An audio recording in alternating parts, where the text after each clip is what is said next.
U.S. leaders moan incessantly about how other governments should treat their own people. America's moral superiority is routinely touted as why the U.S. is legitimate to intervene in the affairs of others around the world. Time and again, they pull out the human rights card to admonish the human rights abuses in other countries, justifying sanctions, bombing campaigns, or invasions to overthrow their governments.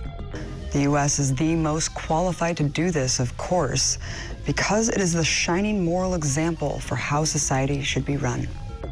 Yet 2.2 million people sit rotting in American jails, 7 million in the prison system, counting probation and parole, astronomically higher in absolute numbers and per capita than in any other country in the world. The U.S. has only 5% of the world's population, yet a stunning 25% of its prisoners, meaning 1 out of every 100 people in America is living behind bars. With a prison population so enormous in a country that's the global arbitrator of human rights, it must be leading with a great example of what prison should be. So what are conditions like in these so-called correctional facilities? Prisoners aren't just warehoused in the millions, they're packed on top of each other like animals. At the end of 2010, the Federal Bureau of Prisons was operating at 36% overcapacity on average. California prisons are 144% of capacity. In Alabama, the most overcrowded prison state, sits at 195% of capacity. In 2009, one prison in the heart of Dixie was overflowing at 319% of capacity. Even the Supreme Court has deemed prison overcrowding cruel and unusual punishment. Cramped conditions may be livable, but extreme temperatures are deadly. This year, a homeless veteran at Rikers Prison baked to death in a cell that exceeded 100 degrees. In Texas, at least 14 inmates have died due to extreme heat since 2007, with cells averaging 90 and reaching upwards of 130 degrees. Even the most basic human survival needs are choked. Despite huge budgets, prisons strive to allocate only the minimum food required and of the lowest quality, spending about 1/3 feeding inmates what it should cost for a basic nutritional diet. In some cases, prisoners are literally starving.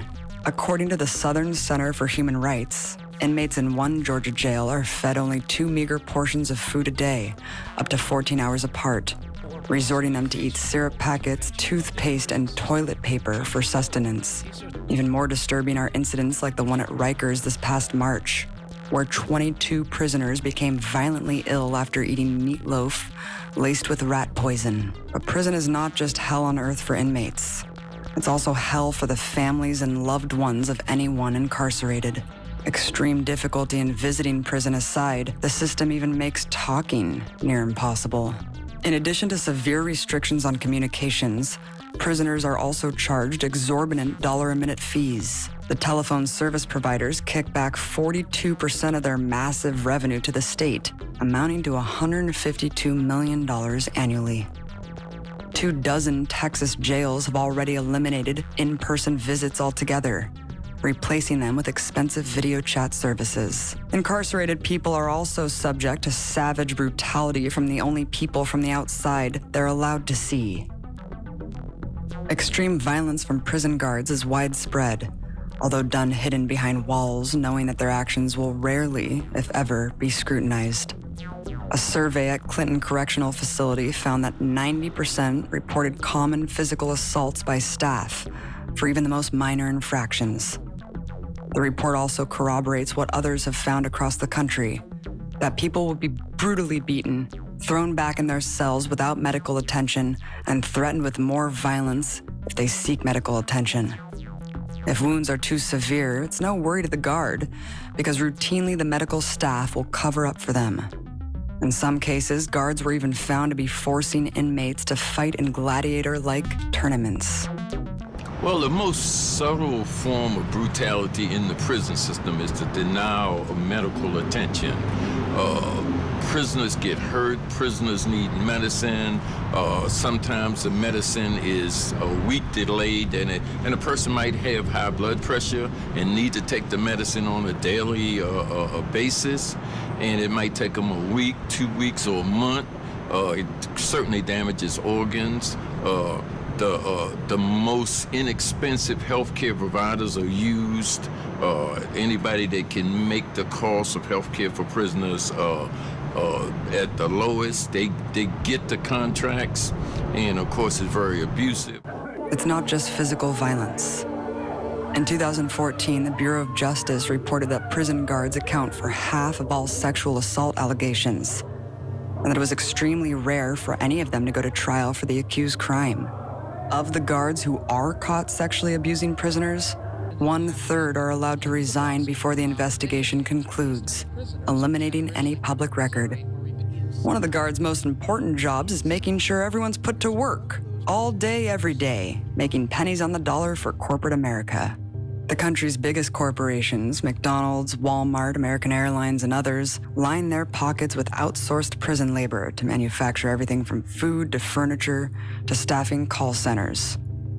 Inmate workers' safety is outweighed by their utility to be used as corporate props, like when BP used prisoners to stage Gulf cleanup photos. State governments have also found ways to cut costs by replacing good-paying, sought-after careers with cheap prison labor. A stunning 30 to 40% of all California's firefighters are prisoners, making a measly $2 a day, or $2 an hour when on the line.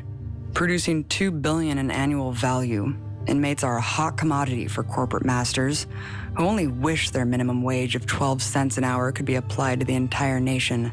In America's prisons, lives are not just profit-making tools, they're also expendable. There is no humane way to kill someone, period. Realizing this, every other industrialized country in the world has banned the death penalty. But exceptional America refuses to abandon this barbaric practice. The Wild West logic goes, if you kill someone, you deserve to die. But the murky truth reveals that 18 people facing the death penalty have been exonerated through DNA evidence since 1989. According to the proceeding of the National Academy of Sciences, at least 1 in 25 inmates on death row are innocent. There's more than one way to kill a man who's locked up. After America's torture became public record, U.S. leaders have vowed to ban it for good. Again. But the empire regularly tortures people every day within its own borders. See, empires used to torture their prisoners in underground dark dungeons. Yet over a century later, they're tortured just the same in sanitized bright boxes. Imagine the quality of life spent inside a windowless, concrete, 6 by 9 foot cell for 23 hours a day, for years on end, in a room no bigger than a king-size mattress. The only human interaction you have is with the guard who slips you food through a slit. At Red Onion State Prisons, 75% of inmates are on 23-hour lockdown in tiny cells for an average of 3 years. In Texas, inmates placed in solitary have to earn their way back to the general prison population, spending on average 5 years in isolation. This kind of detachment has devastating psychological impacts. Not only does it exacerbate mental illness, in many cases, perfectly healthy prisoners develop extreme psychological disorders as a result. According to the ACLU, people subjected to solitary confinement exhibit a variety of negative physiological reactions, including hypersensitivity, hallucinations, increased anxiety and nervousness, lack of impulse control, severe and chronic depression, appetite loss and weight loss, heart palpitations, talking to oneself, problems sleeping, confusing thought processes, self-mutilation, lower levels of brain function, including a decline in EEG activity after only 7 days in solitary. Yet the U.S. loves to use it, despite international human rights bodies widely recognizing the practice as torture.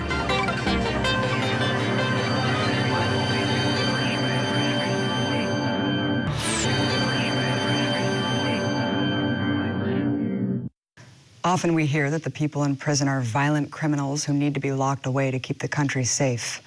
But when you take a look at who's actually behind bars, a much more disturbing reality begins to unfold. Despite lecturing the world about the inexcusable offense of holding political prisoners, the U.S. has its own stockpile of them. Thousands of political activists were imprisoned during COINTELPRO, and from its inception until today, the U.S. continues to unjustly arrest political leaders to silence them. There's a lot. The numbers vary, but some people agree that it's around 200. But in terms of Black Panther Party members, which I was one, there's probably almost 24 prisoners. But there's Native Americans, there's Puerto Ricans, there's European organizers, and then now today the environmentalists and other people that have been organizing for the last 2 or 3 decades have also joined the ranks of political prisoners. Well, it's very difficult to organize in prisons. It's easier to engage in negative activity. Once you start organizing, there's a concerted effort by prison officials to transfer you, to get you out of the prison. They move you around, they harass you, they find ways in which to put you on lockup to keep you in solitary confinement. They will remove all your books. They will constantly shake your cell down. So organizing in the prison is a very difficult task, but a lot of young people, once they develop a consciousness and a sense of awareness, or once they just decide they don't want to be treated as animals, they endure the hardships that's involved. Beyond targeting activists, masses of average Americans like you and me are wrapped up in the albatross of prison. With the prison population skyrocketing over the last several decades, you would think it would correlate to the level of crime, but the opposite is true. Crime has actually dropped dramatically over the past 25 years, while numbers sent to prison have increased at an inverse rate. The bursting prison population also carries heavy examples of institutional racism in America. Despite making up only 12% of the population, African Americans constitute 39% of the prison population. The facts are irrefutable.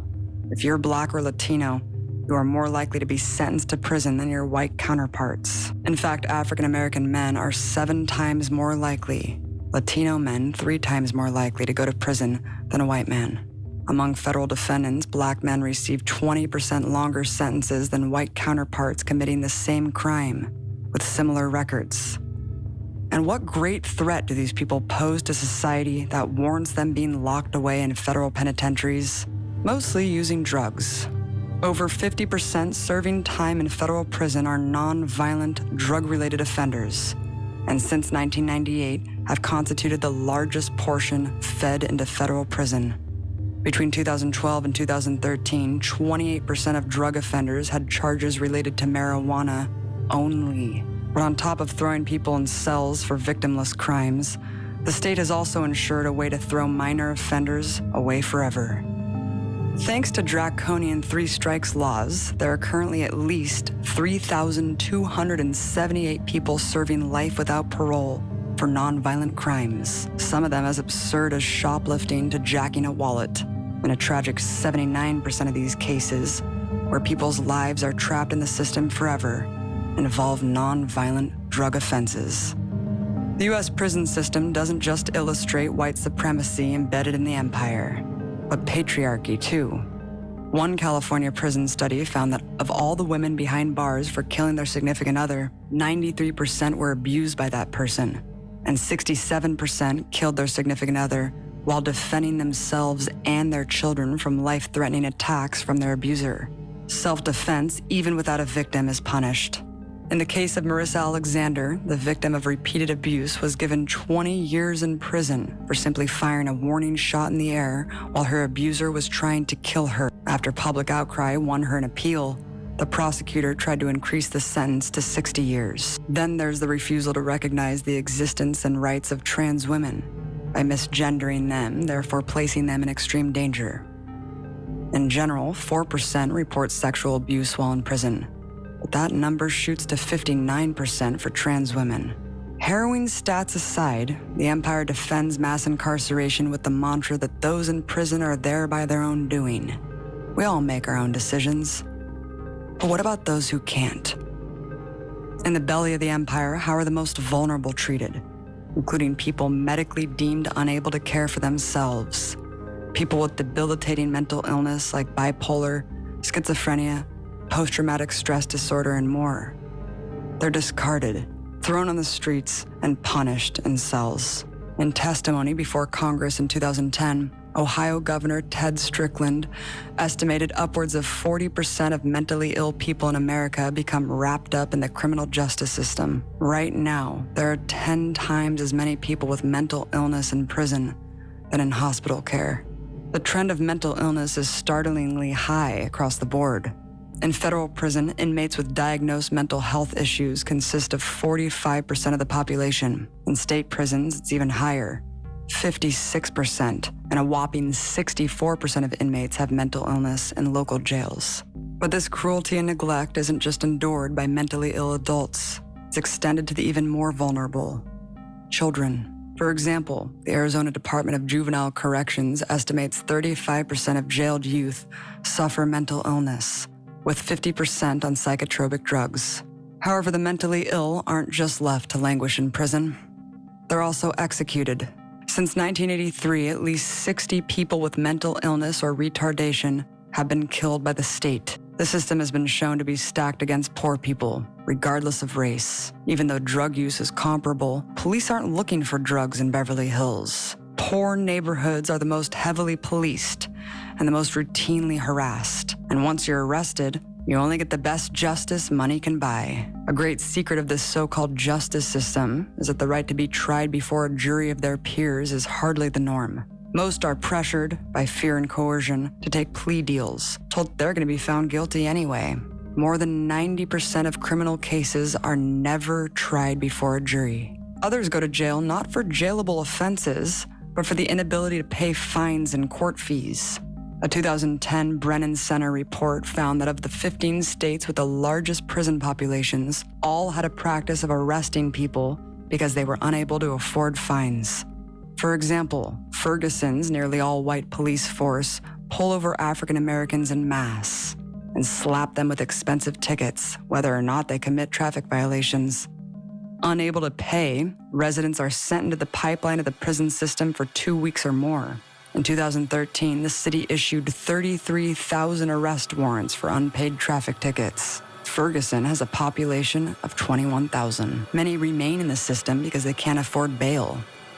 Like Khalif Broder, who sat in jail for 3 long years for the crime of stealing a backpack at age 16 because he was unable to pay the $3,000 bail. He ended up committing suicide as a result of abuse. At Rikers, an insane 40% of inmates are there because they cannot afford to make bail. But at least the system throws the gauntlet down on all crimes equally. Actually, if you have money, you can get away with pretty much anything. Robert Richards IV, billionaire heir to the DuPont fortune, found guilty in 2009 of raping his 3-year-old daughter.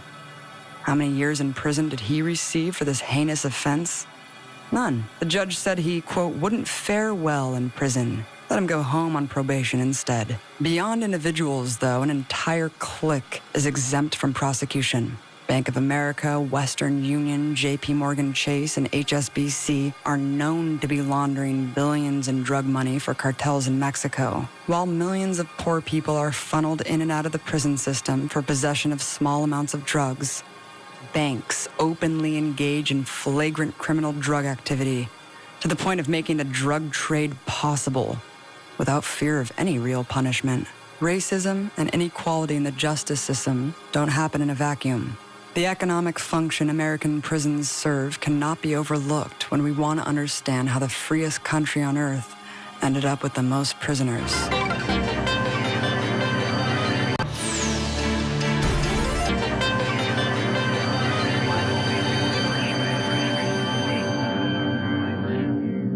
I sat down with Eugene Puryear, author of Shackled and Chained, to talk about the roots of mass incarceration and how it evolved in U.S. society.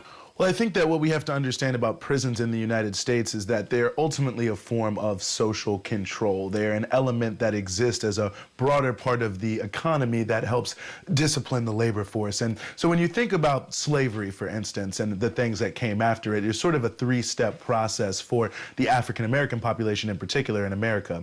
So on the one hand, you have Africans who are brought here, amalgamated from a number of different ethnicities, peoples, nations, so on and so forth, molded into one people. And really, when you look at the development of the prison system in America, in the South, prisons were very underdeveloped because primarily slavery was the institution that was used to control labor, to control where people were living, where they went, how they traveled, the security system, the patrollers, sometimes called paddy rollers at that time, that were all policing the population that existed at that time. That was the primary labor force, the servile labor force.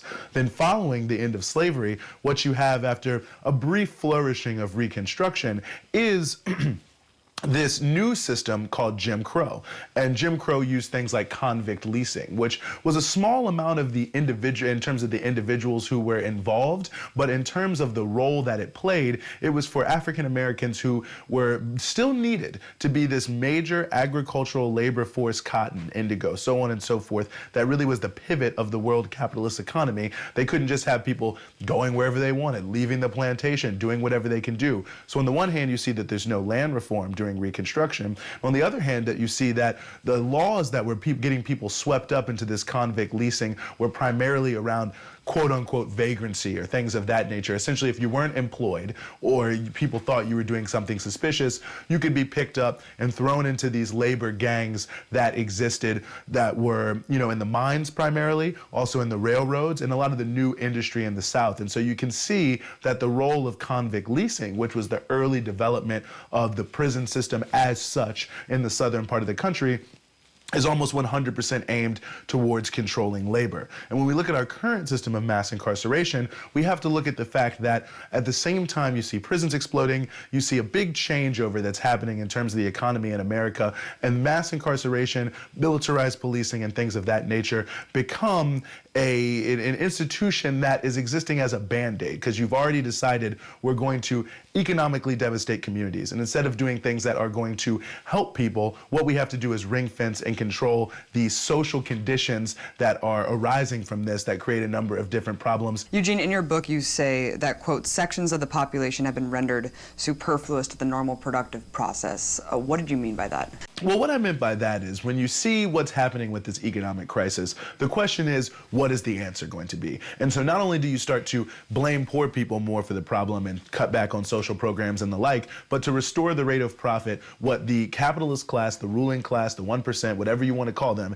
in this country decided to do was globalize the chain of production and start to move factories, the so-called runaway factory movement, first to the South and the so-called Sun Belt, the Southwest California, where labor was cheaper, and more importantly, where labor laws were completely weakened. And then after that, on to Latin America, on to Asia, and the process that many of us know as quote-unquote globalization was really a search for the cheapest possible form of labor to reduce the cost to increase the rate of profit. And so not only do you have jobs moving away in the general sense, but you have a rise in structural unemployment that is having a huge effect. And if people look at, for example, the employment to population ratio, which is really the best way to look at how many people are employed, it's very interesting to look at the peak level, which starts in 1979, and you start to see it just steadily going down till today. And I think that's a powerful statement about the fact that not only are jobs leaving, but we need fewer people to work. And so what you have is a whole population of people that you've said, okay, we told you that we were going to integrate you into the economy,